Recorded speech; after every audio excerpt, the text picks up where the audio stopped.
Hey Young and the Restless fans, it's Radhika from Radhika Storyline, and we are talking about 5 bold predictions for next week on Young and the Restless that could change everything for the Newmans, the Abbotts, and one very unglued Devon Winters. But first, please hit subscribe if you're not already following us because we drop these prediction episodes every single week and you really don't want to miss a single one. Alright, so let's get into it. So this week on Young and the Restless, we saw so much chaos it was honestly hard to keep up. And believe me, I tried. Monday kicked things off with a shocker. Mariah is officially out of the psych hospital. Both the doctors and the court signed off on her release, which I get it, she's stable, but she literally kidnapped her own nephew a few months ago, so you would think there would be a longer waiting period. Anyway, Sharon was at the coffee shop when Mariah sneaks up and surprises her mom, and you can imagine the tears, the long hugs, the whole thing. It was sweet, I liked that. And you can tell Sharon has been waiting for this moment forever. Now, on Monday we also saw Kyle Abbott absolutely furious that Victor and Nikki are back together. Victoria is the one who breaks the news to him, and Kyle just goes off like a bomb. He tells Victoria straight up he is not going to stop coming for Victor because Victor hasn't paid for what he did to Jack and Diane. He even said, and I quote, if Victor had lost Nikki, he might let it go. So that tells you exactly where Kyle's head is at right now. Revenge mode. Full throttle. No brakes. Victoria tries to talk him down. She basically tells him if he keeps poking her dad, then Victor will retaliate by going after Jack, and then Nikki will leave Victor for good with absolutely no chance of reconciliation. Honestly, Victoria is begging Kyle to just be the bigger person here, and I appreciate that, but you can feel Kyle isn't listening. And Victor, meanwhile, pops the question to Nikki on Monday. Yes, an actual proposal. The man got down on one knee apparently. And she says yes. Which, after everything those two have been through, I love it. It's romantic, it's dramatic, it's very Newman. But their very first conversation as an engaged couple is basically about how worried they both are about Nick's sobriety. So the romance is already tinged with panic, which is honestly kind of on brand for the Newmans. They cannot have a single happy moment without a crisis attached to it. Now, Tuesday got a whole lot heavier. Nick is still technically at rehab, but he is having these absolutely horrible nightmares. In the dream, he's gobbling fentanyl like it's candy and Matt of all people kills Noah, and Sharon is standing right there blaming Nick for not protecting their son. What a nightmare, honestly. That is brutal in a way that feels almost karmic. Nick almost picks up the phone and calls Sharon after he wakes up because he's having serious second thoughts about staying in rehab, but then he decides not to. He swallows it, sits with it, doesn't dial. And that silence, that hesitation, that is your first sign he's about to bolt. And Tuesday also had Victoria trying like crazy to keep the peace in the family because she knows her parents' vow renewal is coming up on Wednesday and she absolutely wants everyone to just behave for one afternoon. Good luck with that, Victoria. By Wednesday, spoiler day, Victor and Nikki are reaffirming their vows, and Victoria and Nick are toasting right along with them at the fancy new ranch. Here's the kicker though. Nick is toasting with water. Not champagne, not wine, not even a fancy mocktail. Water. Which on the surface sounds like discipline and commitment, but honestly it kind of screams, I am one bad day away from a full-on disaster. Also on Wednesday, Jack and Diane sit down and decide they're done chasing revenge against the Newmans. They're just going to let bygones be bygones and move on with their lives. Good for them, honestly. That's mature and that's healthy. But Kyle absolutely cannot do that. He cannot let it go. So that Abbott-Newman rivalry is officially still on, and it lives in Kyle now. And then on Friday, Victoria and Adam are working together to help Nick, which is interesting because those two teaming up is genuinely rare, and I suspect it is because they both know he's about to walk out of rehab in the next 24 hours. And of course, we also got the Matt Clark and Kane developments this week, and honestly this whole storyline is spinning in a direction I didn't expect. So this week Matt told Victor straight to his face that he is staying in Genoa City indefinitely and is now shacking up with Phyllis, which sent Victor into a full rage because Matt's ankle monitor was quietly removed and Victor feels like the agreement has been broken. Matt told Victor he is changing the terms of their little arrangement. He's moving off the ranch, but he'll still honor the basic terms, which basically means he still has to deliver some kind of dirt on Kane to Victor to prove he's changed. Spoiler alert, he won't, because Matt already came clean to Kane about working for Victor, and that Victor wanted dirt on Kane to prove that Matt is rehabilitated, which of course proves absolutely nothing. Meanwhile, Noah and Sienna decided to pack up their things and head back to LA, because Noah cannot keep living in Genoa City as long as Matt is around. Noah says he just gets angrier every single time he sees the guy, and honestly, I would too, because Noah's been at the center of Matt's chaos for what feels like a year. So next week, the spoilers say Kane and Matt are going to be sitting down and talking at the GCAC bar, and you can already feel the plotting energy. And we also got a glimpse of Devon Winters spiraling even further off the rails. He's targeting Lily, raging at Kane and at Halden, and Abby and little Dominic are getting seriously freaked out by how he's behaving. Disaster vibes, honestly. Okay, so now let's talk predictions, and this is the fun part. This is what you came for. So, first up, I'm betting Nick Newman refuses to go back to rehab after that vow renewal. Here's my reasoning. Nick checked in like 2 days ago, which means rehab hasn't even had a real chance to do its job. And yet he's already slipping out for a family ceremony. He's already experiencing fentanyl nightmares that are shaking him to his very core, and he's already toasting with water, like a man counting down the minutes.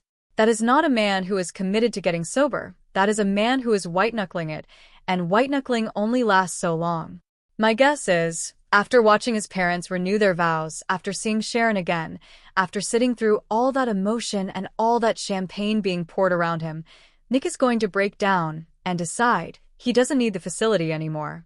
He is going to either take a day pass or check himself out entirely, and that decision is going to be catastrophic for everyone in his orbit. The Newmans are absolutely going to freak out, and I suspect Victoria and Adam trying to help him this Friday is actually them strategizing how to get him back into the facility, because they know in their gut he's about to bail. Sharon is going to try too, because she desperately wants Nick clean, especially after that nightmare where she was standing there blaming him for Noah's death.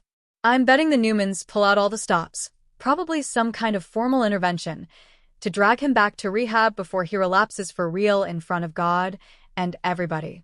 Next, and this one is absolutely juicy, I think Kyle Abbott is about to plot to break up Nikki and Victor in the most diabolical way possible. So Kyle is 100% committed to revenge, and Victoria accidentally gave him the playbook when she warned him that another Abbott-Newman showdown could split her parents up for good, permanently. I'm telling you, Kyle heard that, and a light bulb went off.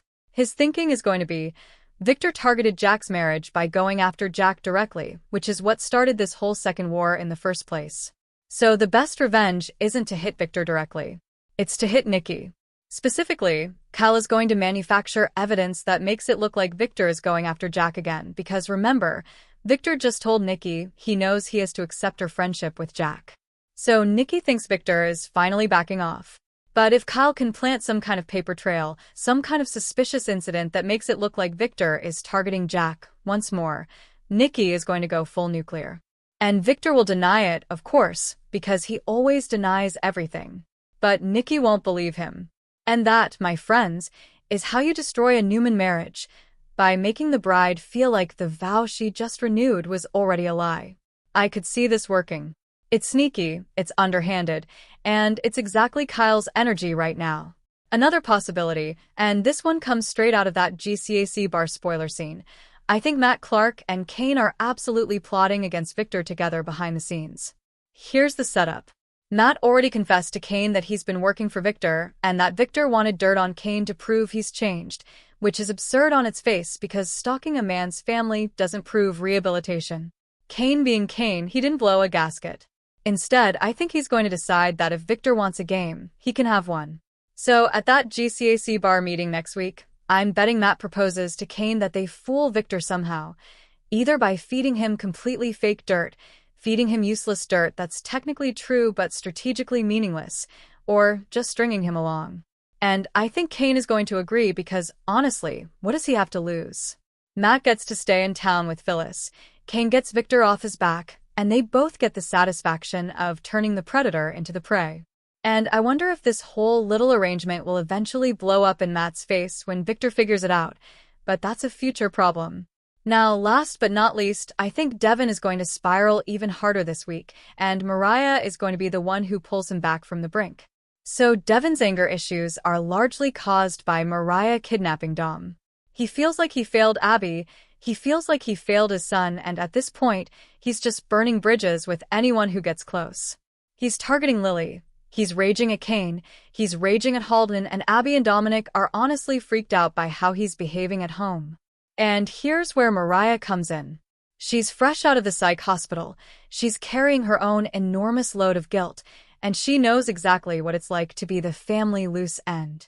I suspect Mariah is going to feel a deep responsibility to help Devon heal, because she's basically the reason he's breaking. Now, the tricky part. Sharon already asked Mariah if she personally notified Abby and Devon she's free, and Mariah assumed the court would handle it. They might not. So if Devon sees Mariah walking around Genoa City like nothing happened, without being formally told, he's going to lose it on her, and it's going to be ugly. But my guess is Mariah actually welcomes that anger. I think she's expecting it. I think she'll stand there and take it. Because if Devon vents to Mariah, if he finally says all the things he's been swallowing, I suspect that will be his breakthrough, his way back toward peace of mind. It's counterintuitive, but sometimes you have to let the volcano erupt before it stops being a volcano. And here's the secondary storyline to keep an eye on. I think Mariah is going to walk away convinced that Matt Clark has actually reformed, and that could be a major turning point for Matt's entire redemption arc. So when Mariah meets Matt this Friday, she's going to walk in with serious preconceived notions. But Mariah is also a woman who kidnapped an innocent child. She is living in a glass house, and she knows it. After talking to Matt, I think Mariah is going to see real remorse in him because Matt clearly has mental health struggles of his own, and Mariah has those too, and there's a kind of recognition that happens between two people who have been through similar hells. I could see her finding genuine common ground with him, and Mariah might argue out loud that Matt deserves a second chance. Sharon might listen to Mariah on this because Matt hurt Sharon the most, and that is the most important vote Matt could possibly get. But nobody else will buy it. Not Noah, who has already fled to LA. Not the Abbotts. Not the Newmans. So this is going to be a lonely crusade for Mariah. Here's my closing take. I suspect by the end of next week, Nick will be out of rehab, Kyle will have set his Nicky Victor plot in motion, Devon will have exploded at Mariah and maybe, just maybe, found some release, and Matt will be one step closer to being welcomed or completely rejected by the people he wronged most. Bottom line, Genoa City is about to become even messier than it already is, and if I'm being completely honest with you, that is exactly what I'm hoping for because this is dynamite television. We'll see. Thank you for being a loyal listener. Follow us wherever you get your podcast because you don't want to miss the next episode. Rodica Storyline is on all the major podcast platforms including Apple Podcast, Spotify, iHeartRadio, and more.